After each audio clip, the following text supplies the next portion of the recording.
आज गीता का चौथा अध्याय ज्ञान कर्म संन्यास योग।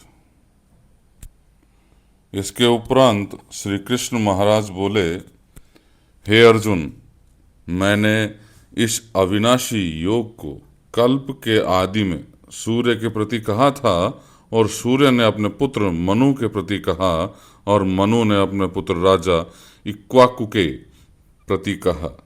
इस प्रकार परंपरा से प्राप्त हुए इस योग को राज ऋषियों ने जाना, परंतु हे अर्जुन, वह योग बहुत काल से इस पृथ्वीलोक में लोप हो गया था।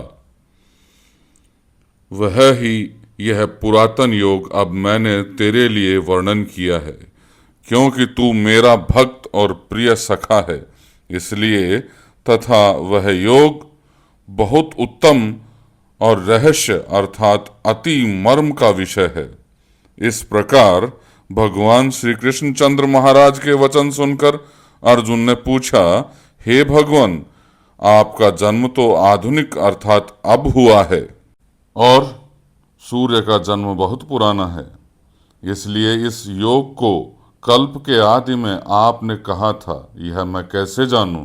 इस पर श्री कृष्ण महाराज बोले, हे अर्जुन, मेरे और तेरे बहुत से जन्म हो चुके हैं, परंतु ये परंतप उन सब को तू नहीं जानता है और मैं जानता हूं। मेरा जन्म प्राकृत मनुष्यों के सदृश नहीं है।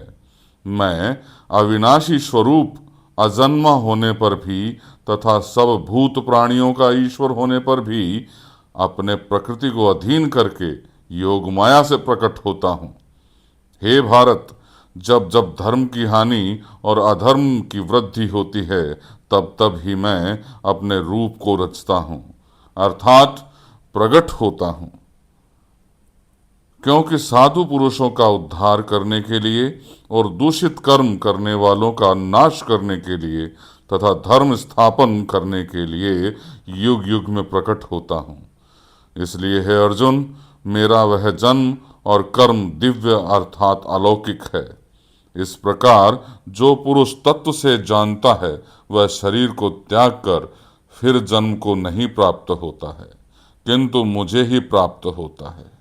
हे अर्जुन, पहले भी राग, भय और क्रोध से रहित अनन्य भाव से मेरे में स्थिति वाले मेरे शरण हुए बहुत से पुरुष ज्ञान रूप तप से पवित्र हुए मेरे स्वरूप को प्राप्त हो चुके हैं, क्योंकि हे अर्जुन, जो मेरे को जैसे भजते हैं, मैं भी उनको वैसे ही भजता हूं। इस रहस्य को जानकर ही बुद्धिमान मनुष्यगण सब प्रकार से मेरे मार्ग के अनुसार बरतते हैं। जो मेरे को तत्व से नहीं जानते हैं, वे पुरुष इस मनुष्य लोक में कर्मों के फल को चाहते हुए देवताओं को पूजते हैं और उनके कर्मों से उत्पन्न हुई सिद्धि भी शीघ्र ही होती है, परंतु उनको मेरी प्राप्ति नहीं होती। इसलिए तू मेरे को ही सब प्रकार से भज। हे अर्जुन, गुण और कर्मों के विभाग से ब्राह्मण, क्षत्रिय, वैश्य और शूद्र मेरे द्वारा रचे गए हैं। उनके कर्ता को भी मुझ अविनाशी परमेश्वर को तू अकर्ता ही जान, क्योंकि कर्मों के फल में मेरी स्पृहा नहीं है। इसलिए मेरे कर्म को कर्म लिपायमान नहीं करते। इस प्रकार जो मेरे को तत्व से जानता है, वह भी कर्मों से नहीं बनता, तथा पहले होने वाले मुमुक्षु पुरुषों द्वारा भी इस प्रकार जानकर ही कर्म किया जाता है। इससे तू भी पूर्वजों द्वारा सदा से किए हुए कर्मों को ही कर। परंतु कर्म क्या है और अकर्म क्या है, ऐसे इस विषय में बुद्धिमान पुरुष भी मोहित हैं। इसलिए मैं वह कर्म अर्थात कर्मों का तत्व तेरे लिए अच्छी प्रकार कहूंगा, कि जिसको जानकर तू अशुभ और संसार बंधन से छूट जाएगा। कर्म का स्वरूप भी जानना चाहिए और अकर्म का स्वरूप भी जानना चाहिए, तथा निषिद्ध कर्म का स्वरूप भी जानना चाहिए, क्योंकि कर्म की गति गहन है। जो पुरुष कर्म में अर्थात अहंकार रहित की हुई संपूर्ण चेष्टाओं में अकर्म अर्थात वास्तव में उनका न होना पना देखें, और जो पुरुष अकर्म में अर्थात अज्ञानी पुरुष द्वारा किए हुए संपूर्ण क्रियाओं के त्याग में भी कर्म को अर्थात त्याग रूप क्रिया को देखे, वह पुरुष मनुष्यों में बुद्धिमान है और यह योगी संपूर्ण कर्मों का करने वाला है।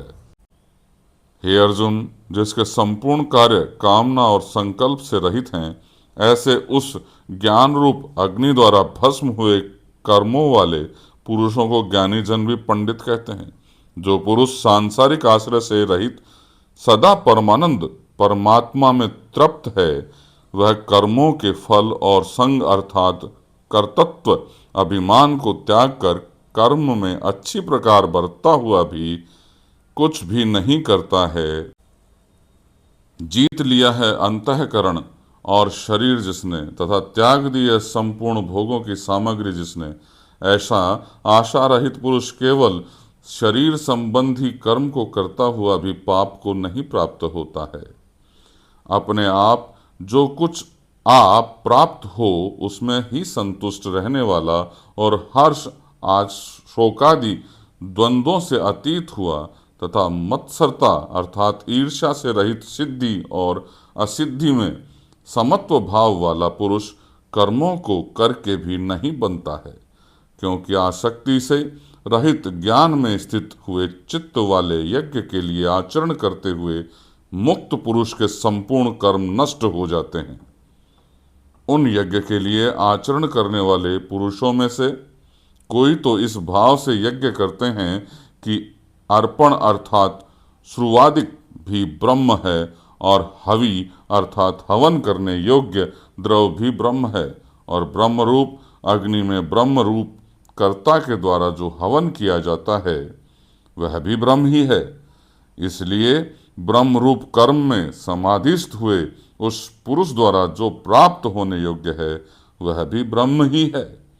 और दूसरे योगी जन देवताओं के पूजन रूप यज्ञ को ही अच्छी प्रकार उपासते हैं अर्थात करते हैं, और दूसरे ज्ञानीजन पर ब्रह्म परमात्मा रूप अग्नि में यज्ञ के द्वारा ही यज्ञ को हवन करते हैं।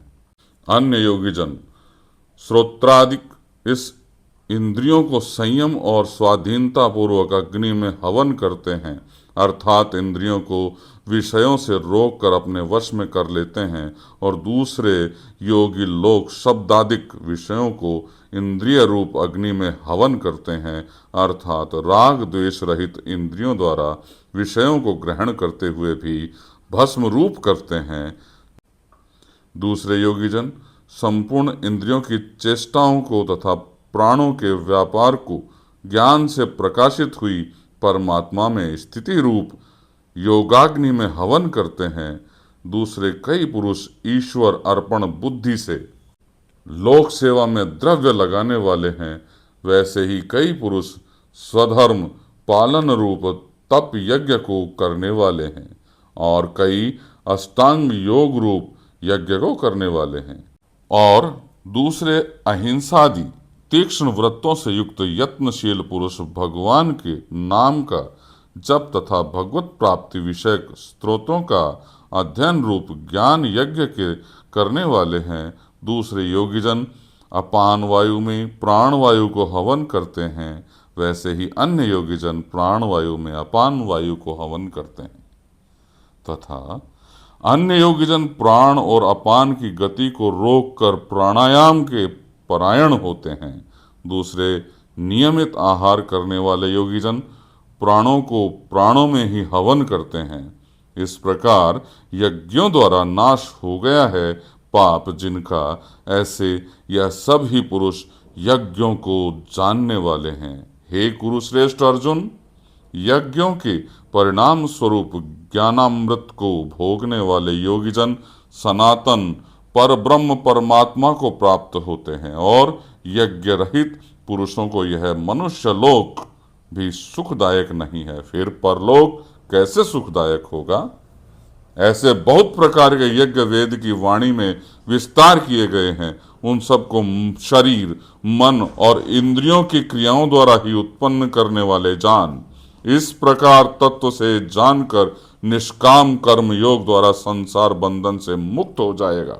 हे अर्जुन, सांसारिक वस्तुओं से सिद्ध होने वाले यज्ञ से ज्ञान रूप यज्ञ सब प्रकार श्रेष्ठ है, क्योंकि हे पार्थ, संपूर्ण यावन मात्र कर्म ज्ञान में शेष होते हैं, अर्थात ज्ञान उनकी पराकाष्ठा है। इसलिए तत्व को जानने वाले ज्ञानी पुरुषों से भली प्रकार दंडवत प्रणाम तथा सेवा और निष्कपट भाव से किए हुए प्रश्न द्वारा उस ज्ञान को जान। वे मर्म को जानने वाले ज्ञानी जन मुझे उस ज्ञान का उपदेश करेंगे कि जिसको जानकर तू फिर इस प्रकार मोह को प्राप्त नहीं होगा। हे अर्जुन, जिस ज्ञान के द्वारा सर्वव्यापी अनंत चेतन रूप हुआ अपने अंतर्गत समष्टि बुद्धि के आधार संपूर्ण भूतों को देखेगा और उसके उपरांत मेरे में अर्थात सच्चिदानंद स्वरूप में एक ही भाव हुए सच्चिदानंद मैं ही देखेगा। यदि तू सब पापियों से भी अधिक पाप करने वाला है तो भी ज्ञान रूप नौका द्वारा निसंदेह संपूर्ण पापों को अच्छी प्रकार तर जाएगा। हे अर्जुन, जैसे प्रज्वलित अग्नि ईंधन को भस्म कर देती है, वैसे ही ज्ञान रूप अग्नि संपूर्ण कर्मों को भस्म कर देती है। इसलिए इस संसार में ज्ञान के समान पवित्र करने वाला निसंदेह कुछ भी नहीं है। उस ज्ञान को कितने ही काल में अपने आप समत्व बुद्धि रूप योग के द्वारा अच्छी प्रकार शुद्ध अंतःकरण हुआ पुरुष आत्मा में अनुभव करता है। हे अर्जुन, जितेंद्रिय तत्पर हुआ श्रद्धावान पुरुष ज्ञान को प्राप्त होता है। ज्ञान को प्राप्त होकर तत्क्षण भगवत प्राप्ति रूप परम शांति को प्राप्त हो जाता है। हे अर्जुन, भगवत विषय को न जानने वाला तथा श्रद्धा रहित और संशय युक्त पुरुष परमार्थ से भ्रष्ट हो जाता है।